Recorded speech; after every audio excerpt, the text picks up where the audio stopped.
Hi guys, my name's Nick Broughton and I'm a Random Fish, and if you want to, hit that subscribe button and let's be random fishes together.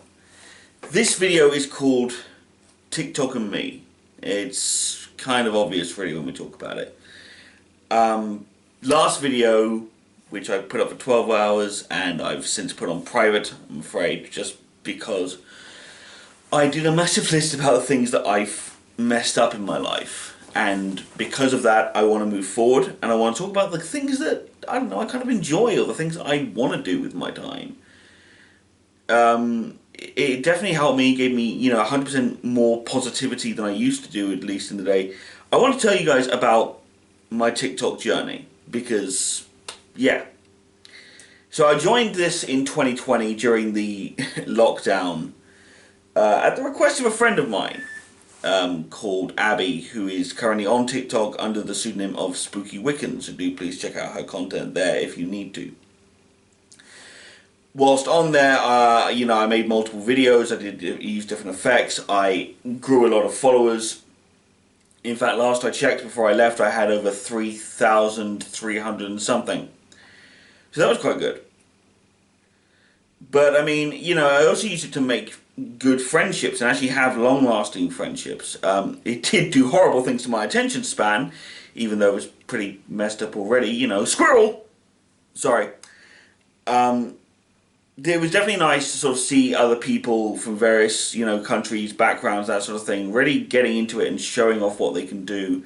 And, showing off their abilities and their passions and everything else, whether that be acting or voiceover work or cosplay or just giving themselves a bit more of a confidence boost. That's really lovely to see across the entire board.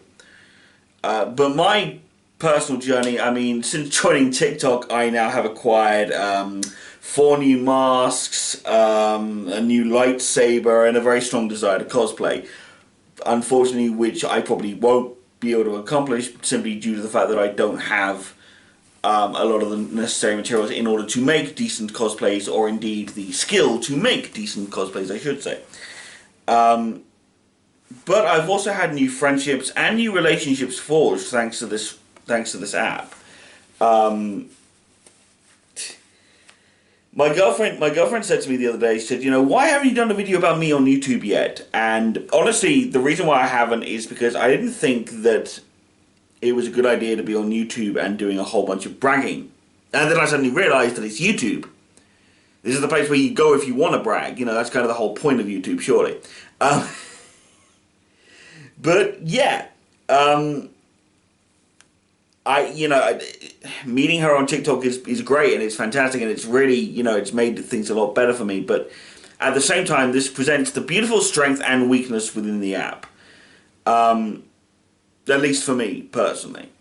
I can only ever speak personally. So, if anyone else has different thoughts or has different stories, please do leave them in the comments below. I really do enjoy sort of listening to these stories and reading them.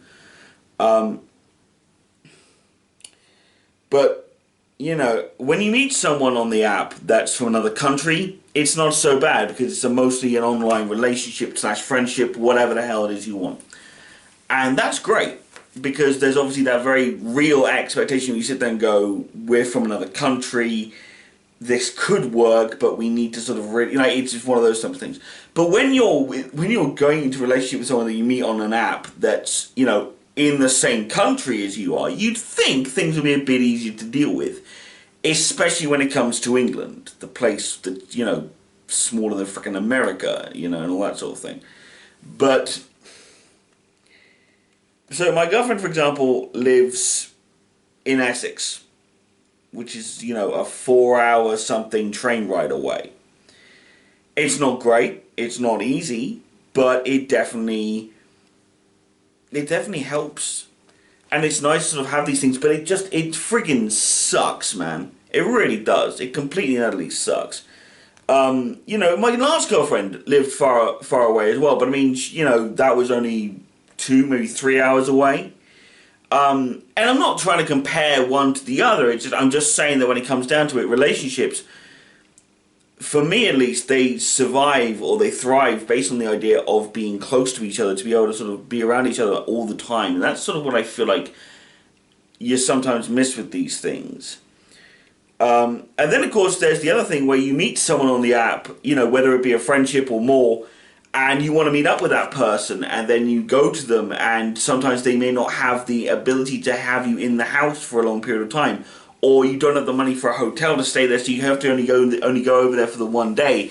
And when it's like such an insane amount of travel time, it really just highlights more and more, at least to me, this rather infinite futility in trying to be more than what we currently are.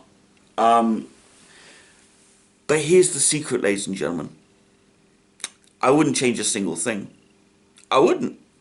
I actually actively wouldn't. And this isn't because I'm advocating for something or anything like that. I'm simply stating that when it comes down to it, in the most basic of terms, that I'm babbling. I always like to babble when I do these things, and it's hard. It's hard.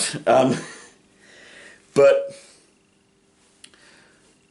what I'm saying is that this feels more and more like it's an issue surrounding travel in any country. Doesn't really matter if it's this country or America or Canada or China or anywhere, really. You know, it's one of those big things where travel through country to meet someone it's a difficult thing, but it's also something, if the person is worth it, where you don't really care.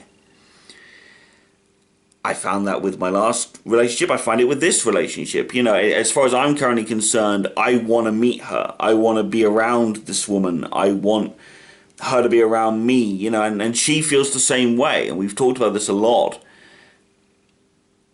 And the thing that continues to throw me is that all of this came because of this app, because of my exposure to it.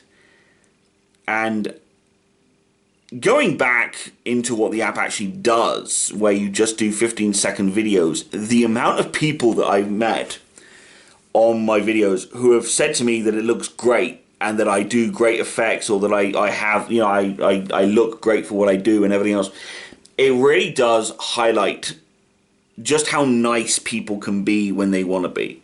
And it really highlights to me the kind of pride one can take in not only their, you know, their physical appearance and everything else and all of that stuff. And it just helps.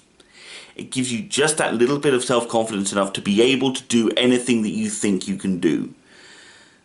There are people who have been on TikTok who now are on this platform, you know, or people who were on this platform and found new confidence through TikTok because they found like-minded people who were able to sort of leap up to them, and they were able to push and pull, you know, push their channel and, you know, plug their channel on here on TikTok. Now, unfortunately, I wasn't able to do that because at the time I just didn't know what I wanted to do with my channel. I'm still very aware of what it is. I don't know really what I want to do with this channel. What I do know is that I want to be able to do vlogs that might help people who might think the same way that I think. I.e., in a complete insane stream of consciousness that doesn't really have any point, doesn't really have any real end goals, I guess. It's just there. And it's constantly there, you know, it doesn't really matter. It's weird being inside my head, but it happens. But here's the thing. I don't want people to ever think that apps like TikTok are a bad idea. You know, I wasn't a part of Vine when it was a thing, but I know that Vine was thoroughly enjoyed by multiple people, and I get that. But what I will say is this, is that if you're not on TikTok yet, and if you honestly feel like you want to make friends in a different and brand new environment, go for it. TikTok is great for that. If you want to promote, you know, your ability to cosplay, do it. If you want to promote a small business where you make jewelry or badges or stickers, I've seen so many businesses on the app really reaching out and giving out and reaching out to new customers. Make that a part of your TikTok journey, because that's what happened in mine. I've met loads of really good people with really good businesses, and while I cannot, due to the fact that I am unemployed and don't really have any mass amounts coming in I cannot support people in a way that I maybe would like to, but I'm hoping that I can. I'm hoping that I can support these people one day in their endeavors and to really help them and to just promote them all over the place. So you know what? Go to TikTok if you're not there already. Even if you don't make content of your own, reach out and enjoy things with people and actually have a good time with them. Enjoy what you do. For me, my personal TikTok journey was a case of making new friends in a way that really sort of highlighted what we were more alike than how we would dislike, or how we weren't alike, sorry. And that's led to some good friendships, and that's led to what I'm hoping will be a long-lasting relationship. If it's not, then it's not, but I wouldn't change it for a second. I wouldn't change anything for a second. And while I know that I spent a lot of my last video making complaints about myself and pointing out all my flaws, I will say that my choices are what led me here. And I've had some good ideas over the course of my life, and I've met some good people, and I think the future's looking pretty bright. This may be because this is the week of my birthday, maybe I'm feeling nostalgic, maybe I'm feeling hopeful for the future, I don't know. But what I do know is that I'm not going to continue to waste time worrying about my past when I know that I can rectify it in the future. And I know that I can if I think hard enough. So can you. Random Fish out.